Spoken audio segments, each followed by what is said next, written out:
Hi, everybody. It's Bob Ost. I'm back from my 2 week vacation. I don't know if you missed me or not. I don't know if you even know me. If you're randomly finding us on YouTube, you may not know me. But I run Theater Resources Unlimited, and Theater Resources Unlimited is an organization I created 34 years ago with the idea that I would help producers find ways to get more shows up on stage. That's kind of a very simple way of putting it. But in general, what we do is we try to support and teach people about the business of theater. Um, Something happened in 2020 that many of you may remember. It was called COVID, and we were shut down. And all my programs that were live suddenly couldn't exist unless I could figure out a way to do them virtually. So I opened up a Zoom room, and here we are. That's the history in brief. 5 years later, I've done I don't know how many consecutive weeks of this at this point. It's five years, and I've rarely missed a week. I've only missed a couple of them. And the last 2 weeks while I was away, I had people substitute for me, so we did shows on YouTube that you can also catch on YouTube. Um, so if you are discovering us, I hope that you'll enjoy spending some time with us as we talk about various aspects of theater. Today, let me just say this. I've been running TRU for 33 or 34 years. And for almost that entire time, I'm always telling people about the Edinburgh Fringe Festival. It's actually the Edinburgh Festival Fringe, if you want to be technical about it, because it's the Edinburgh Festival, and this is a fringe of the Edinburgh. Never mind. You get the idea. It's there, it's happening. And we were just talking about the fact that there were 3,800 shows at the Edinburgh Fringe this year. If you ever want to see the biggest catalog in the history of the world, get the Edinburgh Fringe catalog of all the pieces that are performing there. It is huge. It is so intimidating. But after 34 years of telling people about it and suggesting that it might be something they might want to look into if they're developing their show, what a good idea that would be. Look into it. Do look into it. Well, I finally decided that I better look into it too. So I went there this year for the first time, and there were a lot of people involved in the Fringe this year that I knew, that people that are friends of mine, people whose shows I wanted to see because they're true people who I probably wound up sending there. So at least I could do is actually be there and support them. But I'm going to start bringing some of them on. I want you to meet the people that are here back from the Fringe and actually have performed their work there. Um, let's see. I guess what I'm gonna do is I'm gonna replace my spotlight. Okay, so I'm gonna bring Connor on. That's what I'll do. So Connor, you're gonna come on, tell us a little bit about your background and about why you went to the Fringe and how you wound up getting there. So there you go. So Connor, tell us about what you did. What did you do, Seltzer Boy? What did you do, Seltzer Boy? What in God's name did you do? Hi, my name is Connor. It's Uh, Connor McKenna for those of Connor you McKenna. watching. Yeah. Yeah, hi. I don't. Yeah. My name is Connor McKenna. I am a playwright and dramaturg and performer. I worked for TRU back when I lived in New York, so about 3, 4 years ago. But I have since moved across the Atlantic. I lived in Ireland for a year, getting my master's, and now I live in Glasgow, Scotland. I've been here for a little under 2 years now. So this Edinburgh Fringe, I, along with a couple other team members, brought my solo show Seltzer Boy to the Fringe. Seltzer Boy is a solo show that I wrote largely about my love of flavored seltzer water, the LaCroix of the world and its derivatives, and as well as my relationship with my body image and my experience with body dysmorphia and sort of like what I put in my body and why. And so it's a deeply sort of like autobiographical, very personal kind of show, which is why I normally don't perform, and I haven't performed since I was around 19. But I decided that this was if I'm going to do a show, that I don't think I could ask anyone else to do it. So I took it upon myself to perform my own show, which I'd never done before, and I've never like written a solo show. So it was my first venture in a lot of ways. Um, I met the sort of impetus was meeting my director at a workshop, and he, along with my producer, who is also happens to be my partner, we sort of figured out that, or like decided we should go to Fringe. We thought it was very producible and that it's just me on stage, and it's a very simple set. Sort of easy to produce on a very tight budget, which we had. We So ended up, yeah. we're gonna come back to a lot of that. Okay, great. I just basically I didn't wanted know to how much know you wanted. I don't know how much detail you wanted. that was fine. That was fine. I just want to Great. basically get a sense of what why you decided to go to the Fringe. I'm Yeah, going to move to Musa and please. Tatienne, who are a director and writer combo. So I'm going to add you to the spotlight. So there you Hi, go. Hi. hi. I'm Tatienne Hendricks-Tellefsen. I'm the writer, performer, and producer of Horny for the End of the World. And I'm Musa Gurnis. I was the director of Tatienne's play, and we both have roles in a theater company. We help run a theater company together that we brought the play through. And I'm going to repeat the title of the show: Horny for the End of the World. Why? Shock value works, guys. I wrote this play because I got dumped right before the pandemic happened and like lockdown happened. And I was spiraling really hard. And I would not describe this play as like autobiographical or like very close to me, but the feelings that I had did inspire the writing of the piece and like a lot of the themes that I talk about in the piece. And I suggested last summer we were doing kind of pop-up performances of this play in a loft theater in Greenpoint, but we didn't have the space for long enough to get reviewers in. Tatienne and I have known each other for about 10 years. I have great admiration for her gifts as a comedian and a writer. I think she has a really distinctive voice. And, we were selling out, audiences were really responding. And I felt like we could, it seemed like Fringe might give us opportunities for press and for industry context. This seemed like a very pitchable, pitchable is something adaptable. Yeah, and like I'm the only performer. Yeah, it seemed feasible, and that we could get things there that weren't available to us. Kind of doing a shoestring pop-up performances in New York. Okay, I'm going to move to Julie and Matthew. Matthew, can you turn on your video so I can put you on screen? There you go. So let's see, add spotlight and add spotlight. So there you go, guys. Tell us your journey.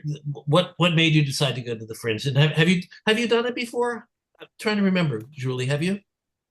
This was our first Fringe. I will add, Matt's on his way to a gig. He got stuff in traffic, so if you see his camera randomly off, it's because he's in a car. But he is here. He's listening. Yeah, I'm here. I'm here listening, but I'll talk when I'm answering things. But yeah, it was our first Fringe. Basically, it came from an idea where we were just like we wanted to go to the British Isles for our honeymoon, and then we're like, but Julie has this solo show she'd been developing about her Catholic trauma and comedy therein. So we were just like, why don't we just do a big trip and make it a big theater extravaganza trip? And the rest is history. Yeah, make your honeymoon a tax write-off. It worked really great. So Matt's mom is a retired CPA, and she was joking. Of course, my son would do that. But yeah, that's what motivated us to go. Because my show, Confessional of a Recovering Catholic, I premiered it in early 2023 in the city. Something I'd been like working on the side. I love to write song parodies. I have a channel for it, and I wrote a lot of Catholic ones because I was raised Catholic and have a interesting relationship with religion. And something I like had in mind, but I got into stand up in like 2022, 3 or so years ago. And once I got into stand up and discovered comedy, that's when my show really blossomed. I think it's like a comedic show first, and I had been doing the show in the city for a couple of years and heard so many good things about the Fringe and was like, oh, it sounds like an adventure. And it's kind of at the point I'm like, I don't really want to keep doing this in New York comedy clubs forever. Like, where is its next audience? And then my brave, supportive, wonderful husband was like, well, let's make this our trip. So you have to go. And yeah, that's how we ended up at the Fringe. And we were actually in the exact same venue as Connor. Saw Connor's show and it was wonderful. And I also Same venue, same theater too. We were in the Yes, same room, the exact same just at different space. times. Lovely, lovely little space for a solo show specifically, which we'll get more into. But Yeah, we're going to I talk about also venues. got That'll that be better one of the there. things I'm So going to ask you all about. yeah, I Um, think that's us for now. Yeah. so Blair, can I bring you on now? And this is going to be the producer's perspective because um, Blair produced not one, not two, but three shows in the Fringe.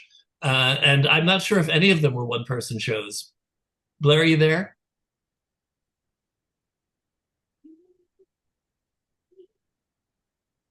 Oh, no, Blair. All right. Okay, so we're gonna come back to Blair. Um, so here I don't think everybody knows exactly how this works. I mean, one thing that surprised me when I started like really digging into what the Fringe was all about is that in some ways the first step you have to take is finding a venue. So can you explain?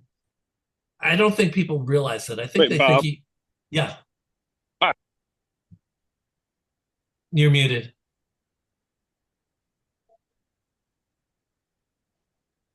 Um, well, Julie assures us that Blair's shows were all great. So, so we know, at least we know that much about it. Um, so okay, we're talking about venue. So let's talk about how this whole thing works. In case there's anybody in the room or out there, actually, I can bring myself on. Why not? You wouldn't mind seeing me too, would you? Here I am. So what we want to sort of find out from you guys is what are the actual steps that one takes in order to apply to the Fringe? Do you ever apply to the Fringe itself? What do you do? No, there is no application. Well, the application is finding a venue. It is unvetted to a degree. Like basically you find a space, you get an agreement with the space, you can go there. That's it. The rest is on you. So simple, right? Well, you do have to like sign up through the Fringe Society, but like it's not really an application so much as like They'll send you a massive, massive listing of all the venues that you can reach out to. And especially if you've never been and don't know where the, main clumps of theaters are, it's very, which, George's Assembly, but it's very confusing. We were really lost. And then we bumped into someone who was like, "Oh, I'm performing at the space. You should just." We were like, "Oh, it's really late." He's like, "No, when was that? Like February?" February. February. Yeah. We were in a bar. He was like, "Just apply." We did it there online in the bar. They got back to us the next day and took us. But the space is a big. I think it's like the biggest hosts the most shows or something. There are good things and bad things about it, but it's hard to navigate. We thought we'd just be in a bar somewhere, and we actually got kind of a more proper theater than we'd been hoping. Now, I was actually going to do this as a cliffhanger before, but I was supposed to see your show, and I never got to see it. So, first of all, tell us what the venue was that you were in, and let's talk about what happens when you have to cancel a show. All right, so I got sick twice, and then the second time involved laryngitis, which I do get occasionally, and I think the stress from Fringe was like not super helpful in terms of recovery because normally I get it, and then I'm like, okay, I'm good for a day, and it kind of aligned with my day off. And then it did not work out that way. And I'm so sorry that the show that I canceled was the one that Bob was supposed to go to. So that really sucked. We're sorry. We were glad it was on a Monday, and we just put her on vocal rest. So you only missed one performance. Only one. Yeah. Only one. Yeah. And the theater was it was a 47-seat theater at this space at Surgeons Hall. Which is normally like a surgical museum, I think. Yeah. And Of course it is. Of course. Why not? I wonder, like, I would love like a list of what all the venues are year round. I'm sure everyone wants that. But like it was just like a 47. It felt very much like a black box. They had like curtains set up, but it was just kind of like a room. Like the ceiling was low. Like, yeah. I want to give everybody perspective in case they don't know. The venues at the Fringe range from like one-on-one. Actually, there were things that are small enough because there were actually shows that are just one-on-ones where you were there with an act. Molly Morris signed us up for one of those, and I emailed her. I said, "There's no way in the world that Gary is going to go one-on-one. It's just not going to happen." So, but you were in one of the smaller venues. We saw Miriam Margolyes our last day, and she was in a 2,000 seat theater. I mean, huge. It was huge. And then we also saw I forget what the name of it was. Genesis, the Genesis. Were you aware of the Acrobats, the Genesis? Not Phil Collins, the band, which I No. only learned after I was very confused. No, this was Oh man, Genesis this was getting from back together? That's huge. it was a Danish company, and it was the first time actually performing. They'd just been together for like a year, and they were spectacular. But it was an enormous theater. So just the range. How do you? Were you aware of the fact that there were theaters that were of all those different sizes, and did you actually go into this thinking about what you thought you could fill? So, Julie, talk about that. Let Connor speak after because we were in the same space. Yeah, because And what was the space, by the way? we were at Paradise and Augustine's, the Snug. Paradise is a church year round, which felt very fitting for my show. That my show about confessing sins was in a church basement. But and my space, something we really enjoyed was it was incredibly affordable. Paradise is right near the Royal Mile, so the location's very good. What It's we on found, George Fourth Bridge, so it's like between the big park that's south of the main city and the Royal Mile, that big hub. It's just right on that the bridge between the two. So it's great foot traffic. We got a lot of people off the street. and we Yeah, also oh, you did. found Okay, that's good. our venue had air conditioning, which the second week of the festival, which was when Matt and I did the second and third week, we weren't there for the first. We were flyering and we just kept telling people air conditioning, and that definitely got people off the streets to come to the show because it was unusually hot. But even the days that were not hot get really hot fast in a venue. So that was a big plug. But size of theater was a huge deal. Aside from them being very affordable, and I loved the location, and I cannot say enough good things about my venue. I had a wonderful experience with them. But I also Did you say that what the capacity was? How big was your venue? Yes, so it was 30 seats is what the Snug fit. So it was very small. And advice I kept getting from folks who had done solo shows was if your venue is smaller, it will feel better. Because I think the smallest audience we had was 7, and it still felt like a full audience. And Matt and I were lucky to sell out a few shows, and that was such a good feeling. But like we were lucky to see like, we found It's it a like lot we easier. knew what we wanted to do, and we didn't want to be like amphitheater for us. It's like no, we're looking for like these smaller, intimate crowds Which is to a what we point where our needed. eyes aren't bigger than our stomach, and so we budgeted accordingly. And we were able to make back our investment, which is not something we expected would happen. So that was a huge relief. But yeah, Oh, I'd so you're say the one. I mean, we were very lucky it was reasonable, and we also opted not to do a full run, which I know is something we'll get into later. That's very personal based on what you need.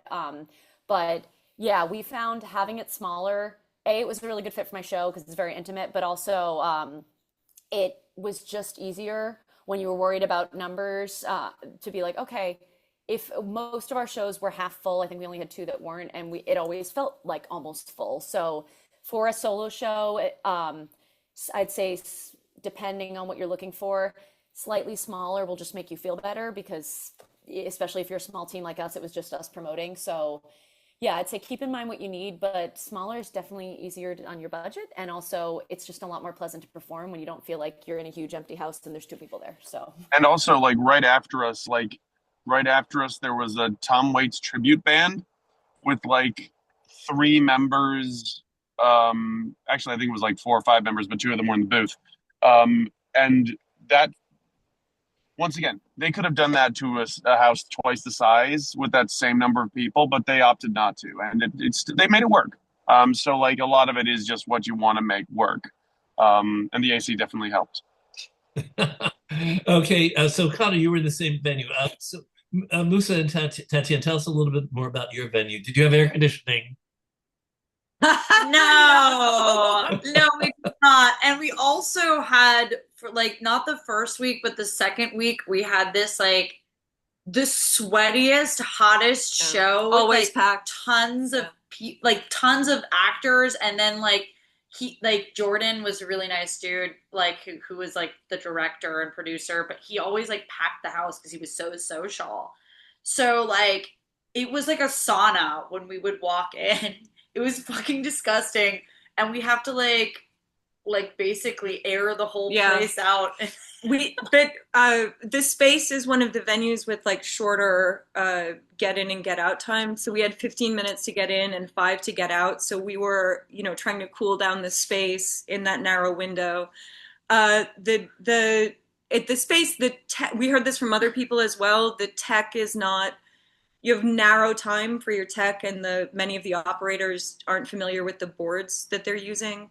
One of the good things about the space is that they don't take a cut of your tickets, and they do have a press office that was helpful. They were helpful. Yeah. They were more helpful to shows with people. like better publicity, better PR, but they were helpful, and it was overall the venue was basically a good fit for us. Yeah.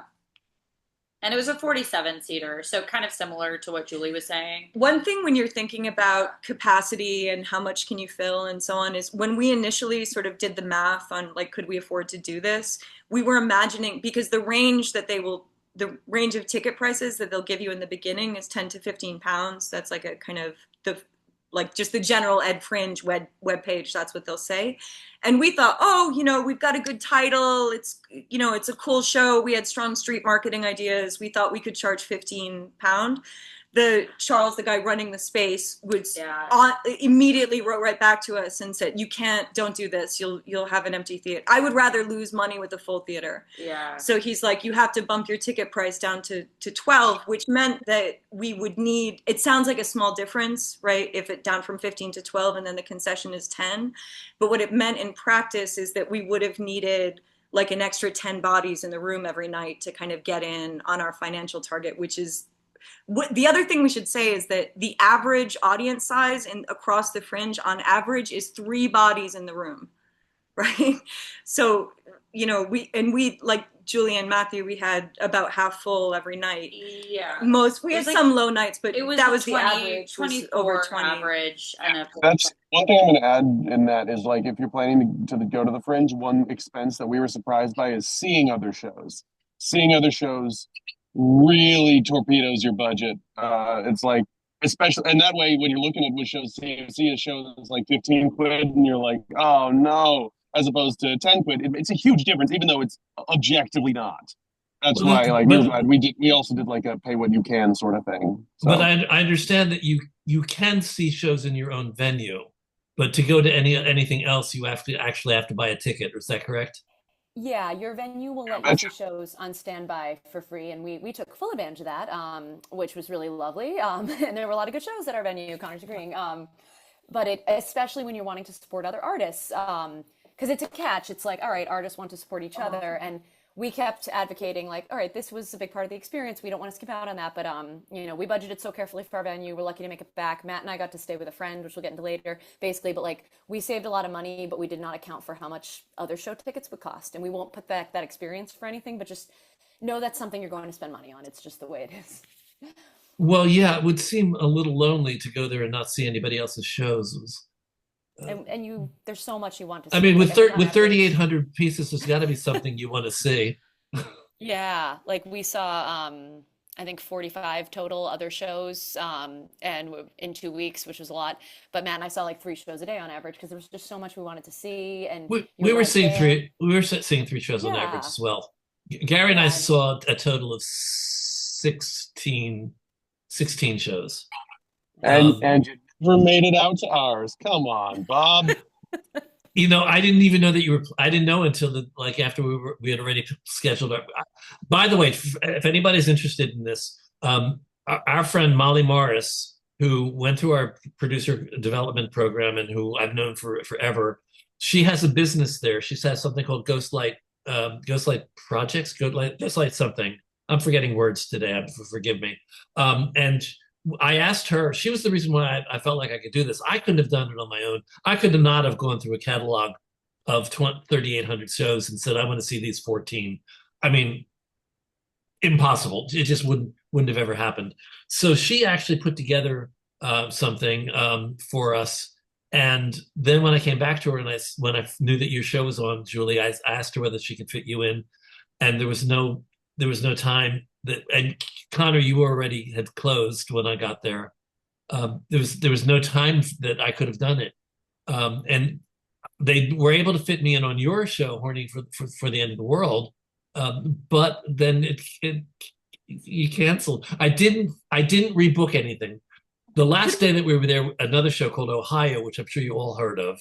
Ohio, Francesca Moody's show. That one canceled the performance, and I was at what's it called? The Pleasant? They've got 41 spaces. It's called Pleasance. Pleasant's Courtyard. Pleasant Courtyard. Pleasant Courtyard. Yeah, something. Yeah. Oh, you can hear me. Hey, you can hear me now. Is that Blair? That's Blair. Yeah. Yay, Blair. Now I can hear you. Yes, I can.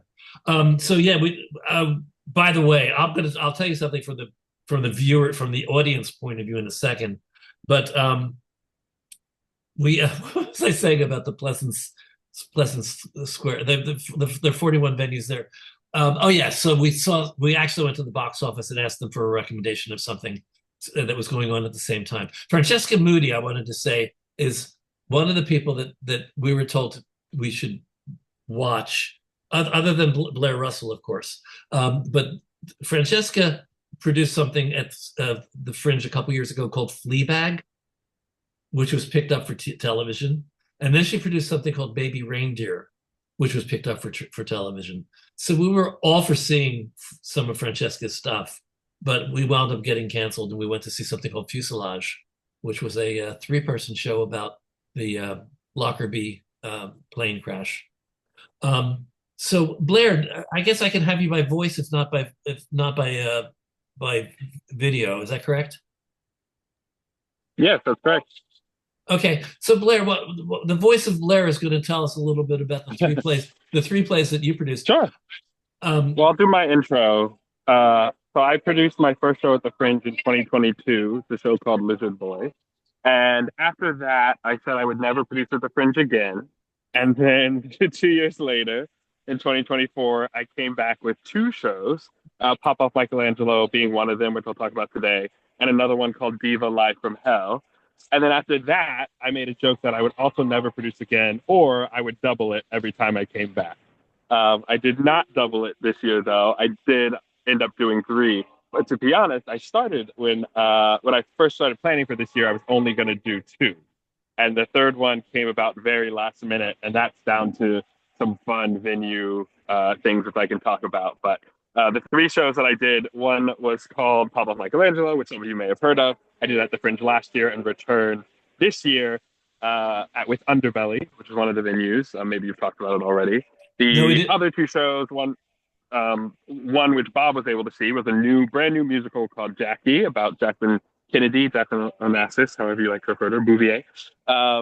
And that was at the Gilded Balloon in the Big Yin space, which is a space that I've been in twice before. That's where I produced Pop Off Michelangelo last year and Lizard Boy in 2022. So I know that space very well. And then the third one, which I think somebody nicely put in the chat, is David and Katie Get Remarried, which is a fun little show about, it's written by 2 comedian sketch improv artists from New York, from Brooklyn. And they are a married couple, but they started writing this before they were a married couple. And it's basically about a chaotic millennial wedding gone wrong, in kind of wrapped in this conceit that they are actually performing a show, and they use the excuse of performing a show to have their wedding and use the audience as the guests at their wedding. So that is, yeah, those were my 3 shows. And that was at Underbelly Bristol Square. And that was just 2 people. So I had a 2-person show with an MD, a 5-person musical, and then a 9-person musical. I want to with talk a Underbelly. little bit about the venues that you're in, because Yeah. we saw Jackie at the Gilded Balloon. Gilded Balloon, yeah. So the Gilded Balloon, Yeah. interesting. These are interesting things that people should understand about Edinburgh that is very different from here. These are venues that have multiple spaces in them. I saw Jackie in one space in the Gilded Balloon, and I saw the marriage of Alice B. Toklas by Gertrude Stein in another space in that same venue. There are a couple of places there, Blair, and you probably know more about it than I do, that have a multitude of venues. Yes. So it's interesting language. When we say venue, we might be specifically referring to the space in which we're performing, but more often than not, people might be referring to the organization with which they have contracted to perform their show. And so a venue like Gilded Balloon or Underbelly or The Space or Pleasance or Summer Hall will have multiple performance spaces under their purview.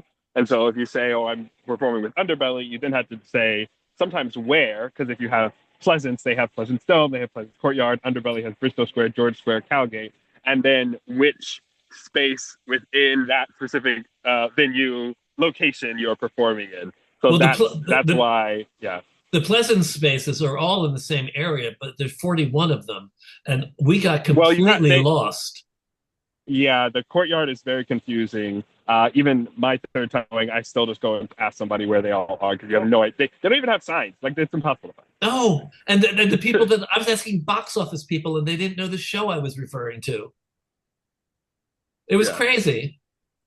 It was just nuts. So Underbelly, I think Underbelly is where I saw the naked penguin. The one. Gary Starr. Yes. I was dreading it. I thought, what the hell am I doing? Going to see this guy naked doing this, playing a penguin. It was hilarious. He's so fun. He's so crazy. He's so funny. So I did go to the Underbelly. So I know the couple of venues you mentioned. And Gary Starr was a venue neighbor, as we'll say. Like we were in the Underbelly, which is the big purple cow. It's an upside down cow that is a tent, and Pop-Off Michelangelo performed there at 5:15, and then Gary Starr was later at like 9:30, I think, every night. So we were venue neighbors, venue buddies. Well, that was quite something, I got to tell you. The thing I wanted you to actually focus on right now is the fact that as a producer, your whole approach to Edinburgh, I think, must be very different than an artist's approach. Not that you're not an artist, you are that as well. But you are thinking in terms of bringing. You're the guy that these artists want to go to and say, "Produce me." So what's that like? What? Well, I think you've come at it at a slightly different angle, being that I am coming in with a team of people, right? I'm not a solo artist, and I am focused only on the producing. Whereas when artists are coming in, they often have to produce and perform and maybe even design and direct and do the marketing. And I am not doing, I don't have to worry about what happens on the stage. I just have to worry about everything around it. So I'm really focused on audience building. I'm really focusing on bringing in, whether it's venues or other producers, or if it's just focusing on the creative. I'm kind of picking a very specific thing and a specific reason to bring a show in. And with 3 different shows, I'm going to have 3 different goals. And that's why I'm kind of able to work on multiple shows and hopefully not have them competing as far as what they need from me. And in that way, it allows me to go there with a very, very specific goal in mind and focus particularly on that for the whole month. And I also stay the whole month. I don't sort of get the show up and leave. I stay because there's sort of always work to do. But I do find that for me, most of the time, I see Fringe as an opportunity to test material and put it in front of a variety of audiences and get a new take every day, because every audience is different every day at the Fringe.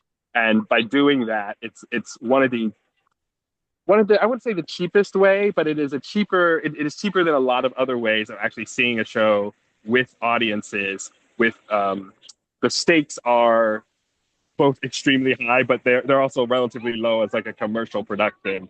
You know, this isn't forever. You don't have to keep it open running for an open-ended run. You know, it's 4 weeks, and after that, you can take what you learn and go forward. So You also, I think, your pieces, I suspect, based on Jackie, are not as portable as the my three other guests' shows are. I think that there were a little, at least in Jackie, you had set pieces that probably were a little bit more than what Tatienne and Julie and Connor were using. I don't know. I didn't see your shows. yeah, How much of a set did well, you guys have, Musa? We actually had like a real set, but we had to pare it down. But This is something where obviously our set was nothing like on the scale of Pop-Off Michelangelo, but it one of the things that was sort of frustrating for me as a director coming over is how much the kind of staging had to be simplified for our it's like if there's it just has to really be simple. For you know it seemed we really knocked ourselves out making every object on stage a really like special like storytelling object. Like we had this, I can put the picture in the chat, but we had this like fluffy pink ottoman that we basically like made. Me and my cousin made it. Yeah, she made this slip cover out of like dollar store fluffy pink fabric that like but the object is not a real piece of furniture. It's like suitcases that we brought all our props and set, all our costumes stuffed with pillows, duct tape, each suitcase duct tape, the whole thing duct taped, and then covered in this like sewed. We spent 40 hours decorating like a frat cooler. Like every stupid little thing on stage, we tried to make all of the objects, meaningful.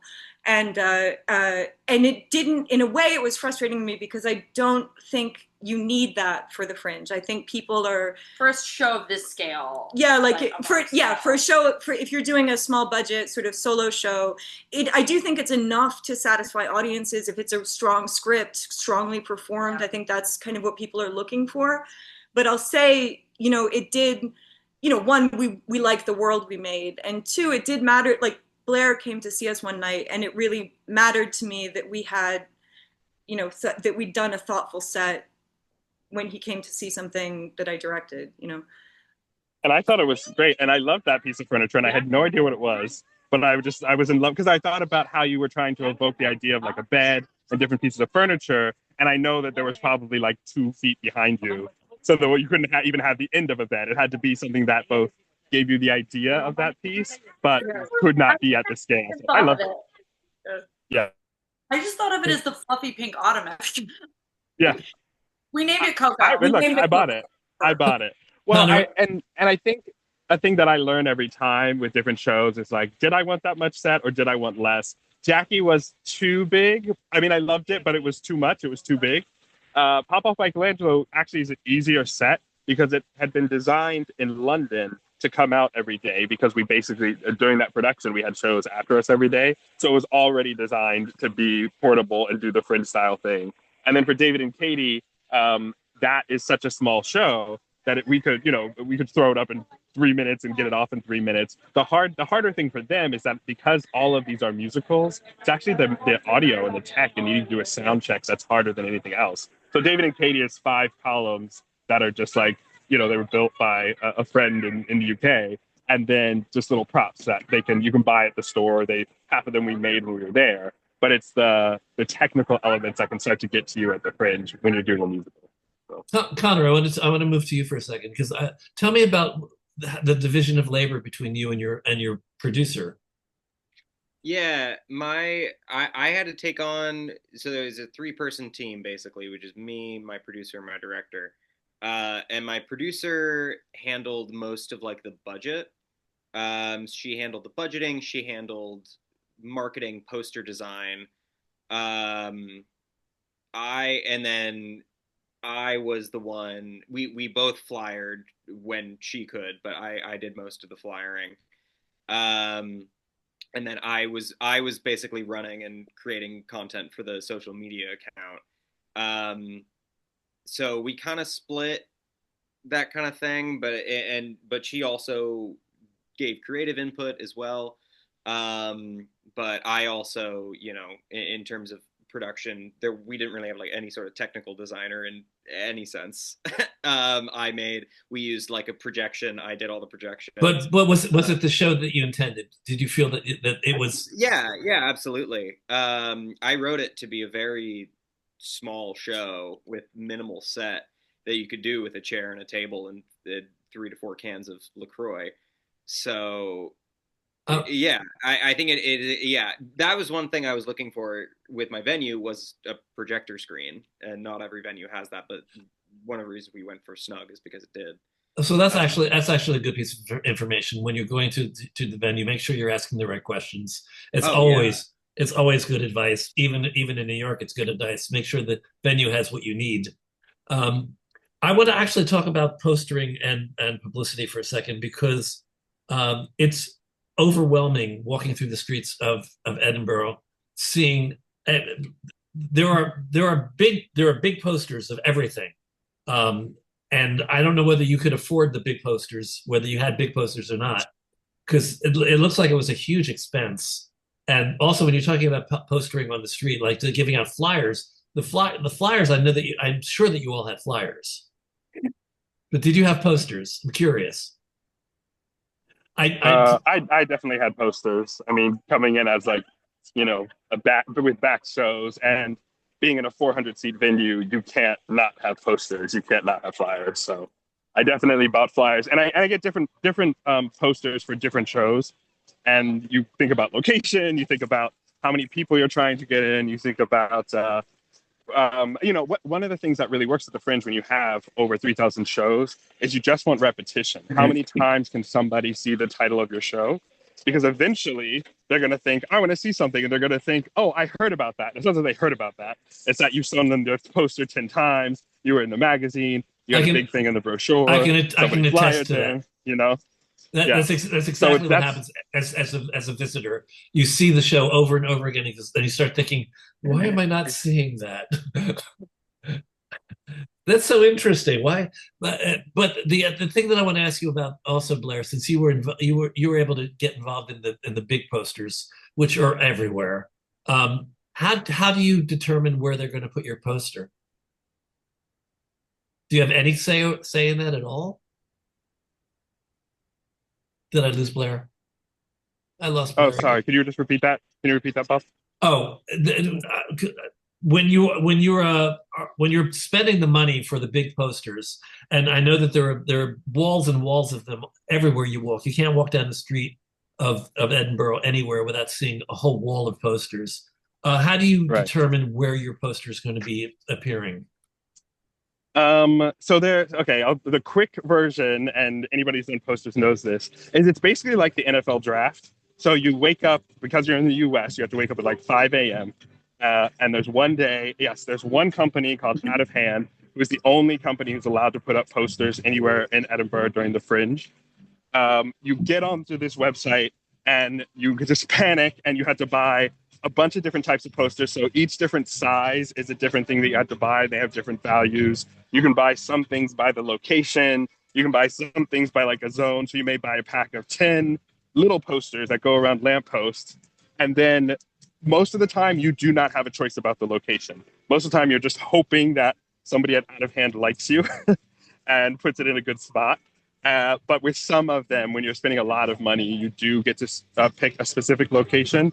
And so you just get on, and you put things in your cart. You have 20 minutes to check out, and everybody does this at the same time. So you'll find that shows that come back a lot know where they want their posters to be. They always get those. I think honestly they get them from Out of Hand before they even go on sale to the public. But you just kind of I know where I like my posters to be because I've been there 3 times now.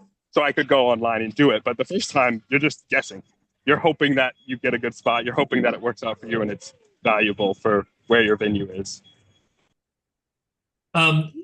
Speaking of the venue, you had mentioned a 400-seat venue. Which of your shows was in a 400? I don't think Jackie was 400 seats, was it? No, the deck is actually 234. It looks much smaller, but it is 234. Okay. Gary Starr, the underbelly is 401. Okay. Yeah, Gary had filled the whole theater. Yeah. I don't know. But I'll tell people in private about that show. I still can't believe I but actually saw it. the postering is extremely expensive, and you don't really know the return on your investment. Like, you don't actually know. You just are afraid that if you don't do it, people won't come, so you do it. Flyering, you can get more information because you can put codes on your flyers, or people might come in holding the flyer. And so you'll kind of get a sense that, oh, they came in because they spoke to this flyer, or your flyers will give out a code that people use at the box office, and you'll see how many people use those codes. So do you determine in flyering, guys, all of you, do you determine in flyering where you're gonna do the flyering based on how crowded the area is, or do you do something that's near where your venue is? Like the Royal Mile. For those of you who don't know, there's a stretch in Edinburgh called the Royal Mile. It leads all the way up to the Edinburgh Castle, and it's where all the bus screen that I saw was there. I'm sure it's everywhere else as well, but there's a ton of it there, and there's a ton of flyering. Did you ever use the Royal Mile, or were you told not to use the Royal Mile? Anyway. Funny enough, I don't use the Royal Mile because I think a lot of people there are just general Edinburgh tourists and not even necessarily going to the Fringe. They just happen to be there. But if your venue's on the Royal Mile, it could be a great place. So that's my take. So essentially you're saying that you should flyer in the neighborhood of probably to some extent of where your actual venue is, because I'll let others. I think the flyering is so specific. I'll let others say, because I just have my own little philosophy. We'll get to your own little philosophy after others speak then. So others speak. I went really hard on the flyering. I mean, we had, I guess the transition is we didn't have money we did some posters, but we didn't have a huge poster budget. So we compensated for that by making like a giant sign of 40-inch helium balloons that spelled out Horny, like a big banner that could go right across the street, across the Royal Mile. I put a picture in the chat. I don't know if it'll come through. Oh. But it was like a balloon arch, and we like lifted it up. And so it was like under, like people would like walk under the Horny. It was very Instagrammable, right? So it was on weighted posts. Like the construction took some thinking to make it safe and but we made something that was, a lot of people wanted to have their picture taken in front of, that people would stop and, oh, what is that? And it made flyering easier because if you were around the Horny Arch, people would stop and look at it, and then you would be like, actually, have you ever gotten dumped at the end of the world? And you'd give them a flyer. We were always like swagged out. I was in like a pink bikini with a QR code on my chest. That was you. Yeah, I had Christmas. Yeah, we she was in kind of character clothes. I had like a sweatshirt with this guy that I'm obsessed with in the play that said like Jeremy on it. It was all in world, and we had different, different, like we made a bar beer mats that were allowed. We were able to leave on the table in the bar of the venue outside where we were, because they weren't getting like blown off in the wind. We could like negotiate for that. The balloons were also a good example of like, I think one thing that's really important at Fringe is like you have to kind of make lemonade out of whatever lemon is getting squeezed in your eyeballs that day. Like we invested all this time and energy figuring out the balloon arch. We had it up on the mile, which we would rotate. To answer your specific question about where do you flyer, like I would be out 8 to 10 hours a day. And we would do like with the balloon arch, we would do like 2 hours. I would do 2 hours on the mile so that I could have like a break and dinner before I perform. And I would do it with my stage manager. Then we would move the balloon arch to George's Square, and people would be like screaming at us like, oh, it's the Horny Girls. There was like a group chat about it. like yeah, not like people, like people Scottish working in people, other- yeah, like would just have a group chat about like the horny balloons or some shit. Like Ed Fringe tried, and I was mostly in Georgia Square, Bristol Square, around that area, except for the last like hour and a half. I'd moved to right outside the venue and just be trying to like pull in those last few passersby. But the balloon arch is like, one thing happened where, you know, the Ed Fringe people came out the first day we had it on the mile. We had it up and like it was like in the middle of the day. Yeah, and, for like an hour and a half. Right outside of the Fringe Society office. And someone came to us and they were like, they really got right up in my face and they were like, this is selfish. There are 3,000 other companies here. This is too much attention for you. This is not the spirit of the Fringe. And, you know, so we had to like move it. I negotiated, we could have it up for a limited window, but like we had to move it around, you know, but then we went to this Meet the Press thing and we went all swaggy with we had a balloon, helium balloon with just her face, all our dumb, you know, backpacks and stupid swaggy show stuff. And we talked to the Scotsman. We like stood in line to talk to the woman, to the Scotsman. And when we got there, we fully in character were just like, it was so sus. They gave us such mixed messages. We made drama about the sort of Ed Fringe thing. Yeah. And then they gave us like a paragraph, right? Which was, I wrote to them also in voice and she just like cut and pasted a big chunk of it. But that was like that was like the biggest publication we got in just out of making balloon drama. Yeah, out of just the Ed Fringe Society trying to shut us down. So let's move to the other side of the world, from horny for the end of the world to the Reformed Catholic. Great Catholic. So it's not as far away as you'd think. I have a lot to say about flyering. We tried a couple of things. Well, first off, I had an idea because of the theme of the show, and my advice to anyone who's doing the show is to like bring in like whatever parts of the show you think are fun and interactable. So like what I did is I bought a priest's robe and I walked around giving out flyers telling people how sinful the show was and to avoid it at all costs, which got a lot of attention. We mostly did around the mile. Occasionally we'd park ourselves slightly farther out, but since our venue was like right across the bridge from it, it was pretty convenient.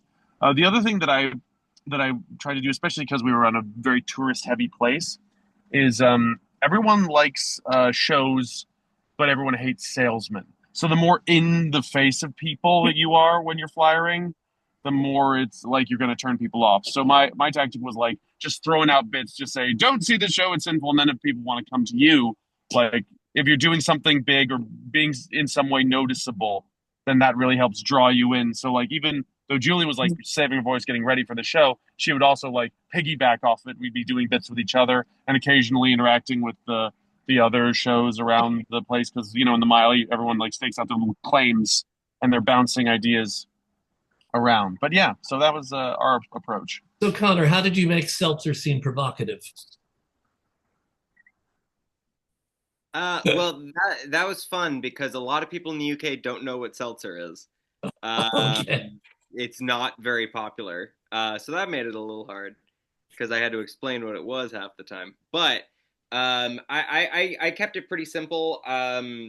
You know, I just went out in costume and basically flyered, and then my partner also was flyering.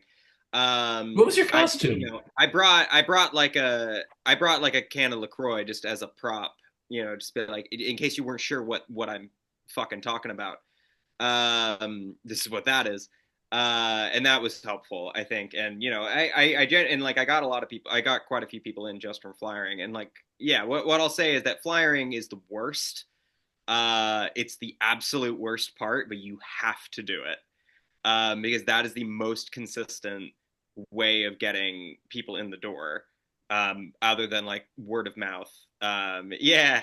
And you see other people, you see other shows, you meet people that way. So Julie, you first met Connor on one of your morning runs. So you guys didn't know each other? How did you find out that you were both from TRU? I think after Connor's show, because I met him in the Yeah, morning and I couldn't go that day, but I was like, oh, you're in my venue. Of course I'll go.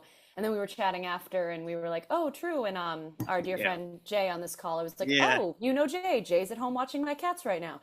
And we discovered we're like, we're true. Because Connor mentioned, oh, I used to live in New York. We're on the same call in a few weeks. So real small world. Matt and I Yeah. kept joking that we saw our friends more in Edinburgh than we see them in New York because you know how busy we live in New York. But it's really is true how many friends you run into there. It's a really small world.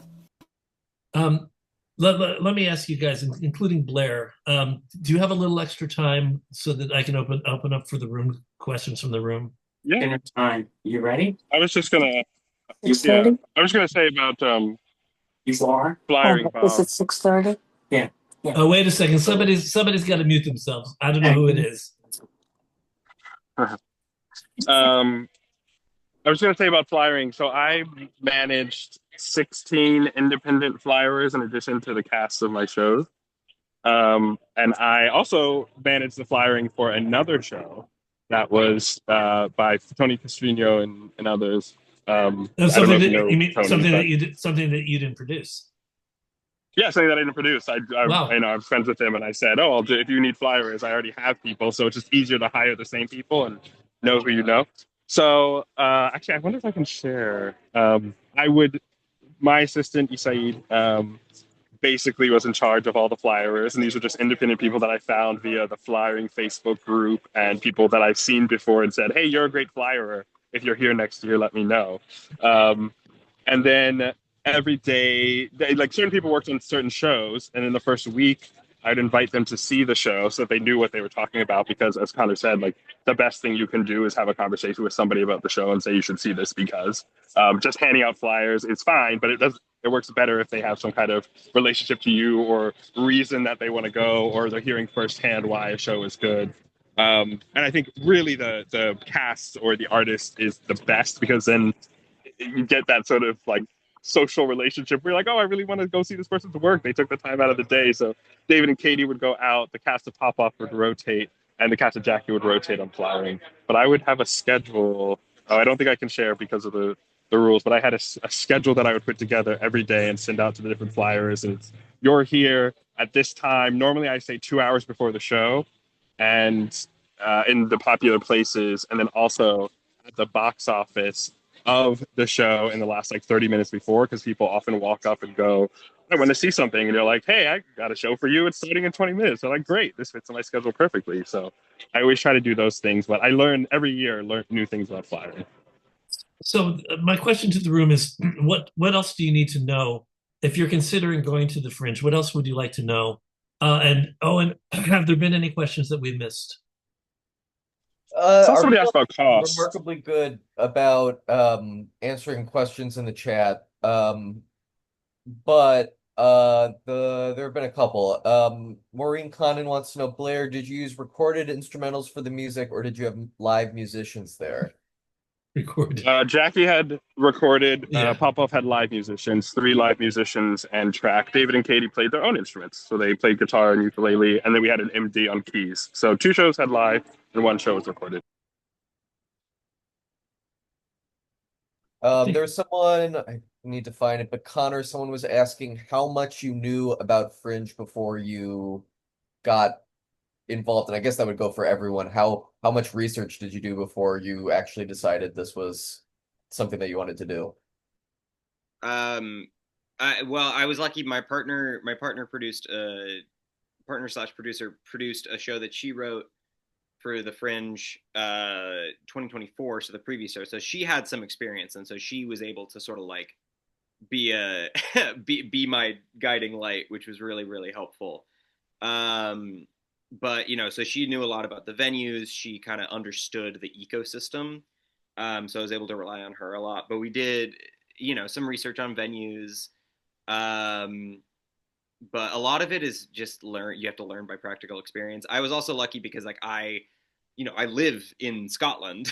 And so basically everyone here, like theater in Scotland, other than Edinburgh, shuts down in the middle of August. I work at a theater and it is a ghost town in August because nothing else happens.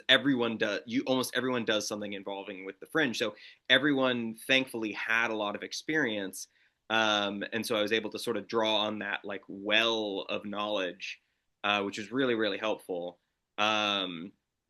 Just having casual like friends and acquaintances who'd done the Fringe, who were familiar with it, who I could go to with questions. Like that was really, really useful. But of course, like most New York artists probably don't have that. A well of Scots to draw from. I have a Glasgow question for you. Are they still shooting? Please. Are they still shooting Spider-Man there? They're no longer shooting Spider-Man. No. Glasgow's a stand-in for New York City. Who knew this? Who knew this? Honestly, Glasgow, Connor, I don't know. I love Glasgow, and I think part of that is that it feels kind of like a small New York. Apparently, the filmmakers think the same thing. It's also real cheap. Oh, it's very cheap. Good to know. Yeah. So, Owen, anyone else? Roger Fierman wants to know how long each of your runs was for. You did 2 weeks. I did 2 weeks as well. Like I did the full run for all the shows. Yeah, 4 weeks would be. I mean, it's a 4-week festival, so they can run for all 4 weeks. Can I just say, like, Blair, I really appreciate you saying that how difficult it is. Like we knew it would be hard. I don't think we fully understood before we went there how much of just a battle it is every day to get bodies in the room. I mean, it's so hard. And I think also we didn't understand how, like, I think we did about as well as we could have given the budget that we had, and that we didn't have anyone doing PR for us. Like, we got, a bunch of 4-star reviews, a small award. We didn't lose our shirts financially, but if I were ever going to do it again, and I walked away with the same, like, never again. But I understand that, I can see how it's a path forward to things too. And, I think I just would never do it again without like a strong PR person and some enough to have some team of flyers. And there are other things we would have done differently. We would have chased, you're not going to make money here, right? So you're chasing clout. You're chasing something that could help you get a run or a tour. Especially if it's something like in New York, I just felt like a run in New York felt like really unachievable somehow. But in retrospect, we should. Yeah, in retrospect, I'm like, actually, possibly be harder than. And yeah, you can do Fringe, you can do anything. Like New York is like, oh, this is so easy. I get to go home to my own like place every day. Like that's like the great lesson of Fringe, though. I was like, oh, like it would be easier to do a run in New York, like. But one of the advantages of Fringe, as I understand it, is that there are a lot of people there who are looking for new works. I mean, it really is a marketplace for new works. We should have got on We did get on Marketplace, which is like a website for people who are looking to pitch their project to, industry people who might adapt it or take it on tour or something like that. And we got on that. We should have got on it much sooner. Yeah, and I think if we had done the level of outreach that we did to press, kind of like laying seeds for, the award we got it sounds way fancier than it is. It's actually a really pretty small thing. And I think if you got an award? It's the Edinburgh Festival Fringe Award. It's not selective. There are quite a few winners. It's about more like consistently good reviews from like accredited publications, of which we got like a 4.5 and 2 4-star reviews from all like accredited. And the Derek Awards, but I don't. Derek is great. I love Derek. I'll let someone else explain about the Derek Awards. Okay. I see a couple more questions, but at some point we're going to have to stop. But where is this? George Furman asked how lodging went for each of you. if I can speak to that, because Matt and I got extremely lucky and we don't take that for granted. Matt's mom has a friend who has a brother in Edinburgh, like right on the other side of the meadow, and let us stay in his flat. And we ended up giving him £300 for our 2-week run, which is, we know, unheard of. I don't think we could have afforded to go. And also because Matt and I were going there for like a honeymoon trip, we upfront. And Moose is about to kill herself. I'm sorry, Musa. We really lucked. I don't think we would have afforded the trip. We found that out in like December that we could stay with a friend. And also just being so close by was really huge. I don't think we could have done it any other way, frankly. Just know that lodging is huge. We didn't quite make back our lodging investment. We were like, that was literally a night in a hotel in Edinburgh. Like we really, really lucked out because lodging is something that prevents a lot of people from going there. I know the Fringe is aware of this. We also this year, an Oasis concert happened right in the middle of the Fringe, which really drove up accommodation for everybody. The Fringe Society is aware of this. The city's aware of this. No one's found a great solution yet, but that is like the single biggest cost, because like a flight is something, but like accommodation, it's a real shame how difficult it is for artists. And like, again, Matt and I know we were incredibly lucky. If that opportunity was not available, we might not have done it. If it's not available again, we probably won't go again. So the Oasis concert determined when we could go. We could not go when Oasis was there. We came over on the August 16th after they had finished. We couldn't have gotten the hotel. I had to house across the entire Fringe. I had to house 41 people. Between casts, designers, crews, myself, like everybody who was involved. I had to house 41 people. And almost every show, if it had not been for the housing, it was like, oh, it would be reasonable to make back your money. And with the shows of my scale, the housing just kills it when you have a cast of 9 and a band of 3 and it's 3 stage managers and all of that. So it is a real problem. And then just finding that, I mean, if you were smart, if you're going next year, you'd be looking now. And that's how bad it is. Like you should be planning now for next year to make sure you're getting a good location, you're getting good value. Because one of my shows, I really didn't even start planning until June. It was just, what can you get?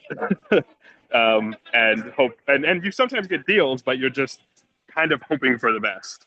And it really does other shows, and a lot of people can't go because of it. So, well, I just want to mention Susan Fenley from Sundog Theater said she found 2 wonderful shows that she brought back to New York from the Fringe.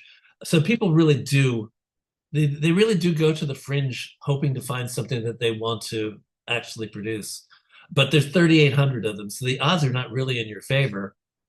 But it happens. I think we thought that like I don't think we understood how much it took to really get like industry eyes in to see it, you know. That's a whole full-time job itself. That's the thing you don't realize while you're actively trying to get just audiences in, is that you could be sitting in front of the computer, sending emails, reaching out to people, going and networking, and you just need another body. I don't think I ever advised anybody to go to the Edinburgh Fringe saying that it was easy. I mean, I knew that it wasn't easy, but I've always thought that it was a good step for some projects. It's a very good step for some projects. And do we have any more catch? I think there's a lot of questions. I'm seeing there's a lot of questions.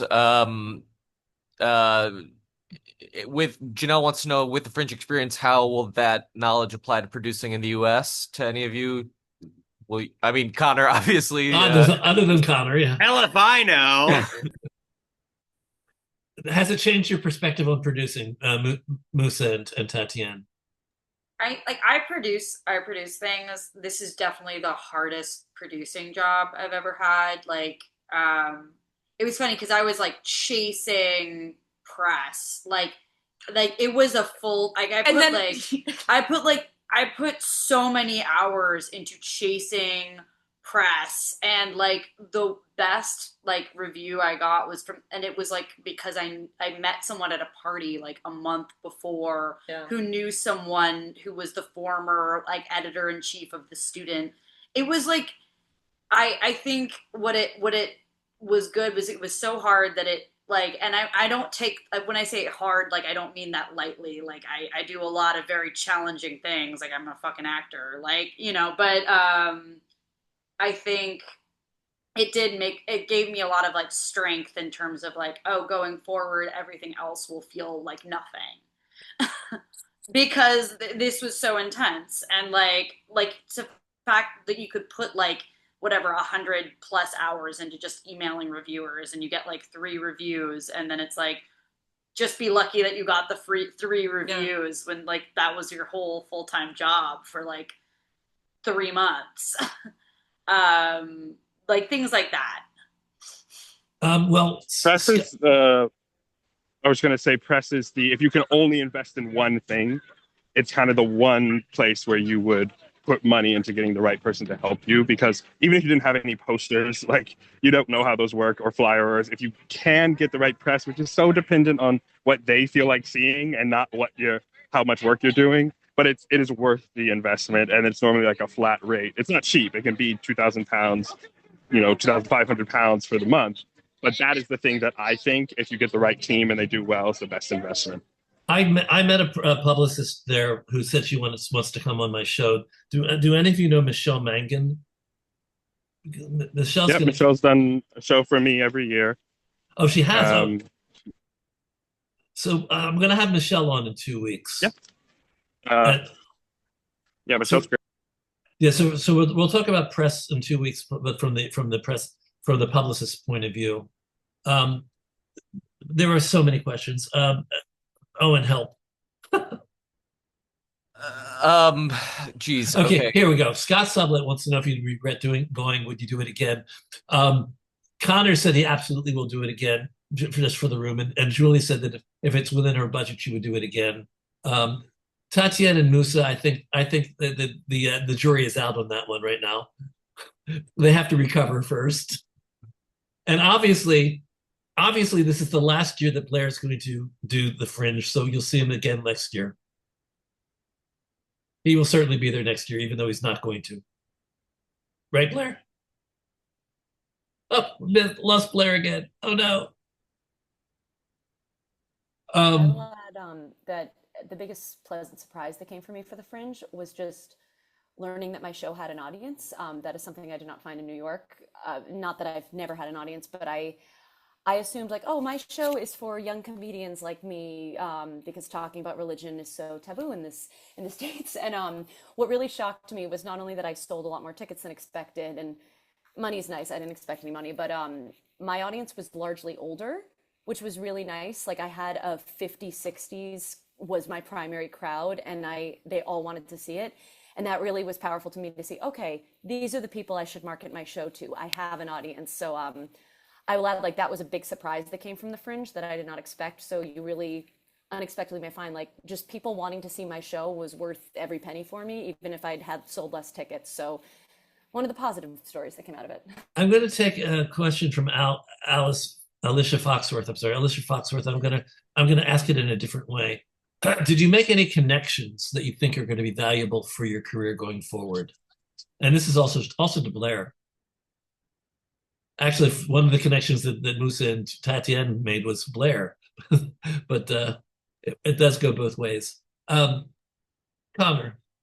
I mean, for me, it's a little different because obviously different ecosystem, but I made a lot of connections with especially Edinburgh-based artists. I already knew a lot of Glasgow-based theater makers, some of whom I saw their stuff, but I met a lot and made connections with a lot of more Edinburgh-based people, which was really, really great. Really great to connect with them because I mean, Glasgow and Edinburgh, it's 40-minute train. And you have a possible offer for a festival in Scotland. Yeah, it's like really early. It's just kind of like a producer at a thing was like, wouldn't that be cool? And I was like, and yeah, so hope, fingers crossed, but nothing guaranteed. Mary Miller wants to know from Blair or anyone, do you have a next step after the Fringe for your show? For Blair, for any of your shows? So I have the wonderful privilege of being able to go to the Fringe as a producer, and to kind of answer the question you asked earlier, Bob, was actually just like, what's the point of it all? And I think as a producer, a day at the Fringe is like a week when you're producing anywhere else. And so when I'm producing a show off Broadway or in the West End or something, it's like, oh, I want to make a change to the marketing, or we want to, think differently about the way we're pitching the show. We want to improve and increase our audience. It takes so long for anything to happen because you're working through so many different people. Whereas at the Fringe, I can just say, tomorrow I'm going to spend 2 more hours flyering, and then I have double the audience. And I can do that as a single person.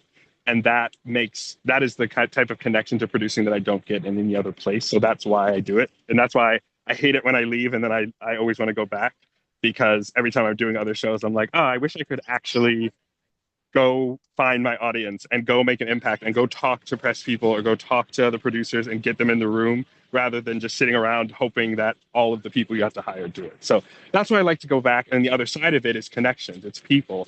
And it's not necessarily people who are going to take my shows to the next place or give me money. It's the people, the artists that I meet. You're at theater camp with a bunch of other artists, and it's not, again, the difference between that and being in New York City. It's not like, oh, wow, look at these Broadway shows selling out, and like, I feel like my show's not getting attention. You're all just sad. Like, you're all just had the worst day of your lives and the best day of your lives. And it's not competition. All the shows don't happen at 8 p.m. every night, right? So if somebody else is getting an audience or not getting an audience, it has nothing to do with you. So you're actually just working together, and you want to go see each other's shows, and you want to support each other, because the audience for these 3 other shows, we don't share an audience, right? We're not the same people. We're not going after the same people. So we can support each other, and we can go to each other's shows, and I can send people to other people's shows, and I can say flyer after my show, because that's what it's about. That is the goal, to hopefully connect to people.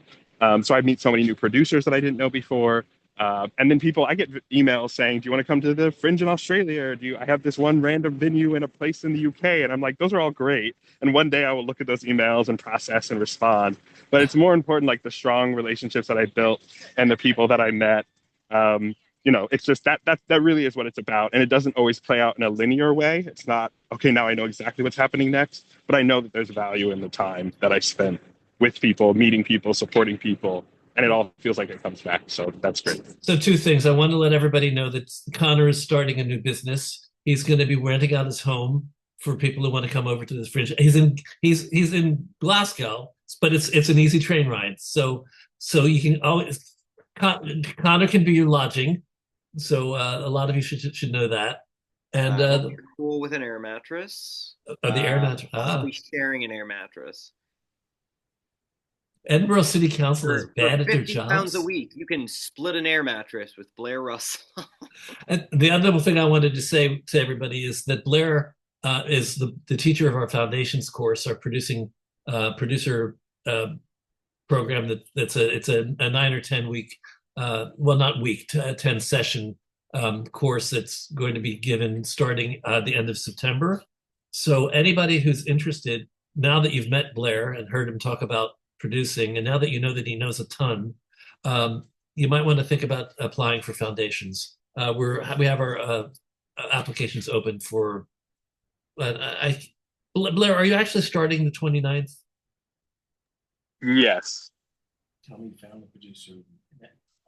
Yes. The 29th is the day. Okay, so guys, consider applying to the class. Blair's a great teacher. People love. I get nothing but warm, enthusiastic emails from people who take his course. I'm going to have to stop. Although there seems to be a lot of other conversation going on in here, but I don't know. Well, for Connor, it's got to be like 11 o'clock now. No, it's not. It's midnight. It's midnight. It's almost Saturday here. Yep, there you go. And some of us might want to have dinner. I don't know. It's something we do in New York. I want to thank you guys.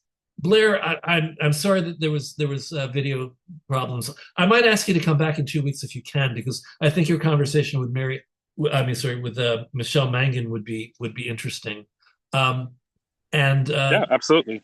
Julie and Matthew, thank you so much for stopping by. I'll get folksy about it. Thanks for stopping by.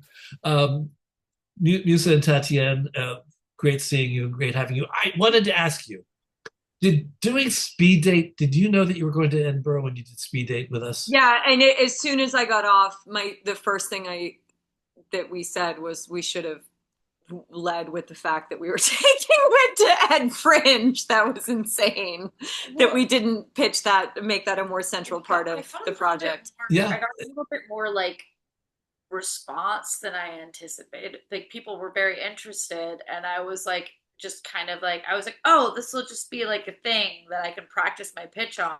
And then it was like actually like very lovely surprise that it was not just that. So yeah, we should have started with, we're bringing it to Ed Fringe. Yeah, that was a missed opportunity. You Oops. think like we tried so hard to maximize everything we could, and of course there are opportunities you miss, and I think we could have done more like in the bars. Like there were a couple kind of private bars that I snuck into. That's kind of how Blair ended up at our show. I'd snuck into a bar where I wasn't supposed to be just to see who I could bump into. I bumped into Blair, but I feel like she heard about this bar like on the same day we went to the press guy. We were like, how can we do better? He was like, sneak into this bar. 2 hours later, I was sitting there. But I think if I'd had more, I was doing such long days on the street that I didn't really, by the end of the day, I was just toast and I couldn't really go out. And I think that social game, but just, we could have helped ourselves more if we'd been able to lean into that a little heavier. So would you agree that it wasn't an unfair description for me to say stories from the trenches, how I survived the Edinburgh Festival No, that's Fringe? accurate. Like we did well, and it felt like we were getting our asses kicked every day. Like. Okay, so I don't know how much we've done for people who want to go to the Fringe next year. I think we should probably like create a therapy session for people who want to do the Fringe. I'm going to actually take you guys off for a second. I'm going to do a wind up for YouTube. So there and there. Thank you all, guys. Thank you. Thanks to my speakers today. Thanks for my friends who have survived the Edinburgh Fringe. Thanks to all of the people that come and attend every week. I appreciate having all of your support and your interest. The fact that you're still interested 5 years after us started doing this is astonishing to me. And for those of you out there who are just discovering us on YouTube and don't know us, if you're interested in being here in the room and actually asking questions and being part of the conversation, I can make that happen. So basically just email me at trunltd, trunltd@aol.com. I'll put you on the list and we'll invite you every week. Next week, we're really doing something a little on the controversial side. I think hopefully it's going to be inspiring. The arts and activism with Casey Fannin and Dominique Sharpton. And then in 2 weeks, we're going to have more people from Edinburgh. And I've got other things planned. I've got a list of people that I met in Edinburgh who all want to come on the show. So I'm set for probably till the end of the year. We've been doing this for free and as a community service originally because it was a response to shutdown.